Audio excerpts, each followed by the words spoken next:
నమస్తే. ఈరోజు baby corn masala ఎలా చేయాలో చూద్దాం. ముందుగా దీనికి కావాల్సినవి చూద్దాం. దీనికోసం ఉల్లిపాయ, టమాటా, అల్లం, వెల్లుల్లి, ఎండుమిరపకాయ, జీలకర్ర, మిరియాలు, లవంగాయలు, దాల్చీని, జీడిపప్పు, చిన్న పచ్చి కొబ్బరి ముక్క. ఒక ప్యాన్ వేడి చేసి అందులో ఈ డ్రై ఇంగ్రీడియంట్స్ వేసి వేయించి తర్వాత మిగిలినవి కూడా వేసి టమాటా మెత్తగా అయినంత వరకు కూడా మగ్గించుకోవాలి. ఇందులో నేను పన్నీర్ వేయలేదు. పన్నీరు లేకపోతే స్వీట్ కార్న్ కానీ ఇంకా బఠానీలు ఏ వేసినా బాగుంటాయి.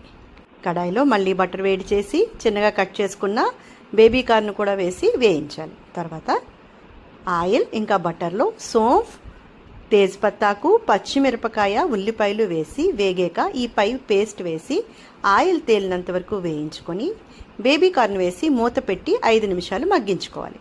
తర్వాత ఇందులో నీరు వేసి 10 నిమిషాలు ఉడికించుకోవాలి. మేగడలో పంచదార వేసి కలిపి ఇది కూడా వేసి కలిపి కొత్తిమీర వేయాలి. అంతే, బేబీ కార్న్ మసాలా రెడీ. అందరూ ట్రై చేయండి. ఎలా వచ్చిందో నాకు చెప్పండి.